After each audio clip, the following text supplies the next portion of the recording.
ہمارے ذریعے سے ہی اللہ نے سب کچھ خلق کیا ہے، وَبِنَا يَخْتِمُ، اور ہمارے ذریعے سے ہی سب کچھ ختم ہوگا۔ ہماری وجہ سے سب کچھ بنا ہے اور ہماری وجہ سے سب کچھ، ہمارے نام پر ہی سب کچھ ختم ہوگا۔ تو جب سب کچھ بنا ان کی وجہ سے ہے، سب کچھ ختم ان کی وجہ سے ہوگا، تو پھر سب کچھ باقی بھی انہی کی وجہ سے۔ یعنی میں اور آپ اگر سانس لے رہے ہیں تو یہ صدقہ ہے اہل بیت کا، اگر ہم کھا رہے ہیں تو یہ تصدق ہے۔ ہم سب تو فیلی ہیں، آپ بلاتے تو فلاں افسر کو ہیں اپنے گھر، فلاں شخصیت کو آپ نے دعوت پر بلایا، اگر ان کے ساتھ 4 لوگ اور مشق کرا رہے ہیں تو اصلی تو ایک ہوتا ہے، باقی تو فیلی ہوتے ہیں۔ اس پوری کائنات میں اصلی 14 ہے، باقی سب تو فیلی ہیں۔ ہاکی کی ٹیم کتنے پلیئر کی ہوتی ہے؟ کرکٹ کی البتہ 12ویں کو وہ غیبت میں رکھتے ہیں،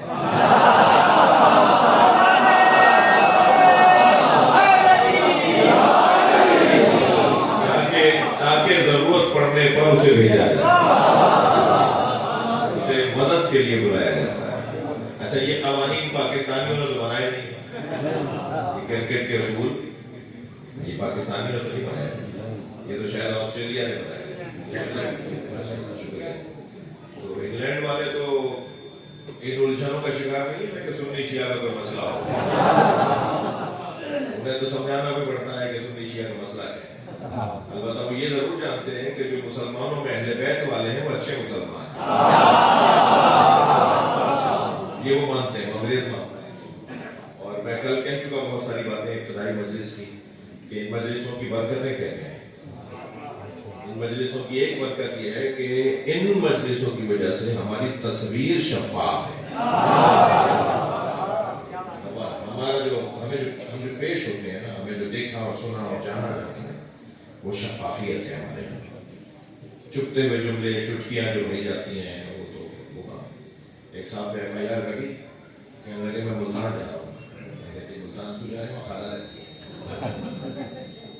میں کہا جی کیوں، ذرا بتائیے وجہ کیا ہے کہ وہ FIR کری کچھ دن کے لیے جا رہا ہوں۔ میں کہا جی آپ کل شیعہ ہوا ہے؟ مجلس کرنے پہ کٹی ہے نا، مولا علی کے فضائل پڑھنے پہ کٹی ہے نا، مولا کے دشمن کو کچھ کہنے پر کٹی ہے نا، تو کیا آپ کل شیعہ ہوئے ہیں؟ کہنا نہیں ہم تو خاندانی شیعہ ہیں۔ میں نے کہا خاندانی ہوتے تو تم FIR پہ ڈرتے تھے؟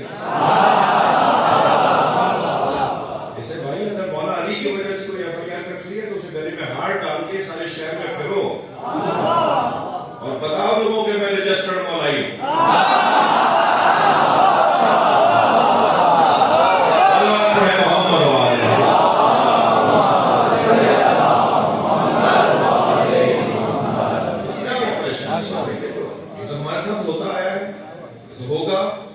رکاوٹیں آئیں گی، پریشانی آئیں گی، وہ رنگ بدلیں گے، وہ طریقے بدلیں گے۔ علامہ اقبال کہتے ہیں حقیقت ابدی ہے مقام شبیری، جو ذمہ داری کا مقام ہے نا، شبیری مقام یعنی شبیری مقام یعنی ذمہ داری کا مقام، فرائض کی ادائیگی کا مقام ہے۔ حسین نے ایسے فریضے ادا کیے کہ اب حضرت آدم بھی مقام شبیری پر ہے، حضرت نوح بھی مقام شبیری پر ہے۔ اگر کسی عہدے کی کوئی لاج رکھ لے نا، اگر کسی عہدے کی کوئی لاج رکھ لے تو پھر وہ عہدہ اس سے منسوب ہو جاتا ہے، اگرچہ وہ عہدہ اسے بعد میں ملا تھا، اس سے پہلے والوں کے پاس بھی تھا، مگر وہ پھر اس عہدے کو اس کے ساتھ منسوب کر دیا جاتا ہے۔ حضرت آدم، حضرت ابراہیم، حضرت نوح تو پہلے سے تھے، مگر مقام شبیری کو علامہ اقبال کو کہہ رہے ہیں کہ حقیقت ابدی ہے، شروع سے ایک مقام چلا رہا ہے جیسے مقام شبیری کو، یہ ابد سے ایک مقام چلا رہا ہے جیسے مقام شبیر ہے، کیونکہ شبیر مولا نے اتنا اس مقام کی لاج رکھی ہے کہ اب ہر وہ شخص کے جو اس مقام پر تھا وہ شبیر کا ہی کہلائے گا، چاہے وہ حضرت آدم ہو، حضرت نوح ہو، حضرت ابراہیم ہو۔ وہ پھر دوسرے مصر میں کہتے ہیں بدلتے رہتے ہیں انداز کوفی و شرح، مقام شبیری نہیں بدلتا، شبیر کے دشمن بدلتے ہیں. یہ حضرت ابراہیم کا دشمن کوئی اور تھا, حضرت نوح کا دشمن کوئی اور تھا. یہ دشمن بدلتے ہیں, شبیر نہیں بدلتے. فرائض ادا کرنے والے تبدیل نہیں ہوتے. بھائی میں اور آپ جس دروازے پر بیٹھے ہیں نا, وہ دروازہ پیغام دیتا ہے کہ زمانے کو مڑ کر نہیں دیکھا کرو, موڑ کر دیکھا کرو. اپنے حالات میں, اپنے حق میں حالات کو تبدیل کرنا ہو رہا ہے. یہ کوئی ہنر نہیں ہے کہ حالات کے رخ پر چلے. ہوا کے دوش میں چلنے والے حسینی نہیں ہوتے. میں بار بار حسینی اور شبیریوں کی بات کر رہا ہوں, سنی شیعہ کی بات نہیں کر رہا.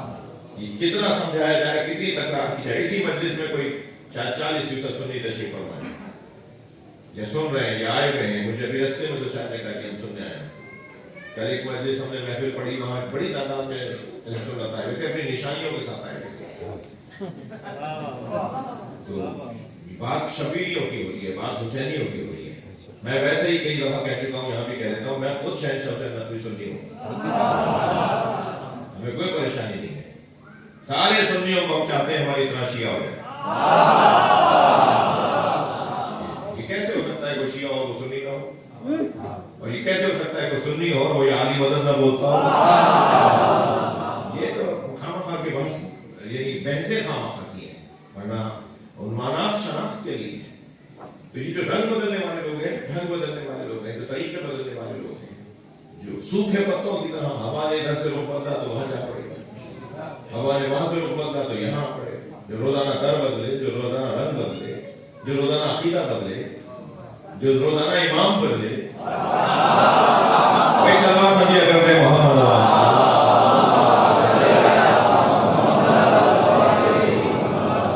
ہر مجلس میں ایک دفعہ شیخ صاحب ستر ہوتا ہے.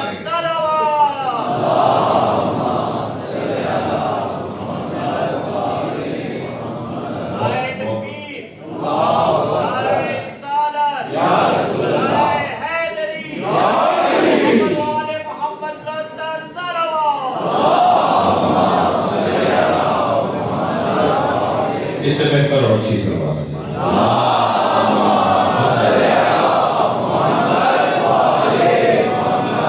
جو میرے ساتھ ہے, تو گفتگو یہ ہے کہ انہوں نے اللہ کی معرفت کروائی. انہوں نے بتایا ہے کہ اللہ کیا ہے, انہوں نے بتایا ہے کہ اللہ کیا ہے. جبریل تشریف فرما ہے, جبریل تشریف فرما ہے. سرکار نے پوچھا یا جبریل کم عمرک, تمہاری عمر کتنی ہے؟ بیٹا میرے لال تمہاری عمر کتنی ہے؟ آپ کی 15 سال میں. آپ کے 10 سال میں. یہ ہمارے بچے جانتے ہیں, عمر بولتے ہیں.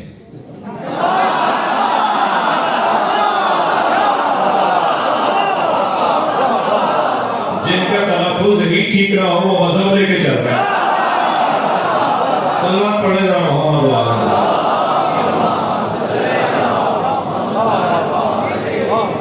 جو ہمارے بچوں سے مقابلہ نہیں کر سکتے, علماء سے کیا کریں. اکثریت کی توجہ ہو گئی کافی, سلوات پڑھ لینا.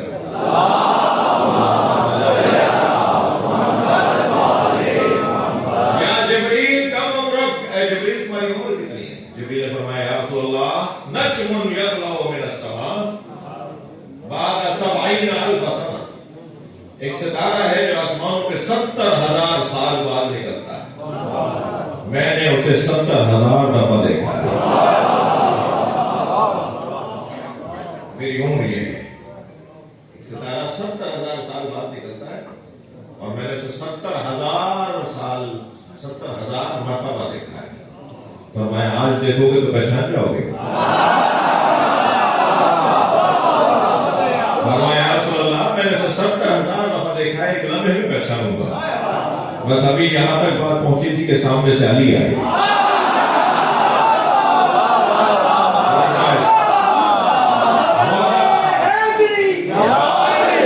مولا تو آتے ہوئے دیکھا سرکار نے فرمایا یا علی خذ الامامۃ عن جبہتک, یا علی اپنا امامہ اپنی پیشانی سے اوپر کرو. مولا آتے جا رہے تھے اور امامے کو پیچھے کیا تو جبریل کھڑے ہوئے, ہاذہ نجم الذی